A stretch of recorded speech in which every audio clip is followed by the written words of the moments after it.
esto consiste en una cata ciegas.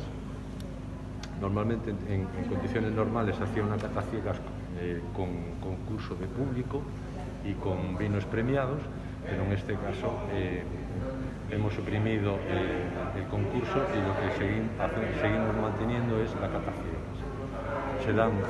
Hay 2 lotes de vinos, son 15 vinos en cada lote, 10 blancos y 5 tintos, tanto de adegas como de colleiteiros, y los catadores tienen un documento para ir puntuando según sus gustos los 15 vinos.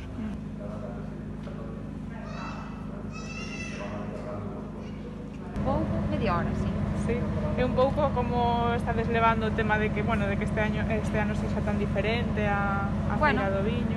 A ver, claro, é un ano complicado, pero bastante ben, eu creo que está moi ben organizado, podes estar tranquilo, quitando a mascarilla e tal, así que eu creo que moi ben por a parte da organización, creo que bastante ben, sí. Cantos viños probastes?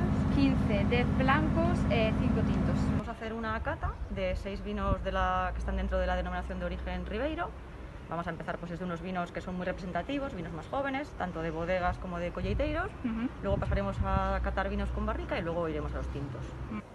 Tenemos 10 minutos más o menos por cada vino, con lo cual no quiero extenderme, pero sí que quiero hacer una pequeña introducción.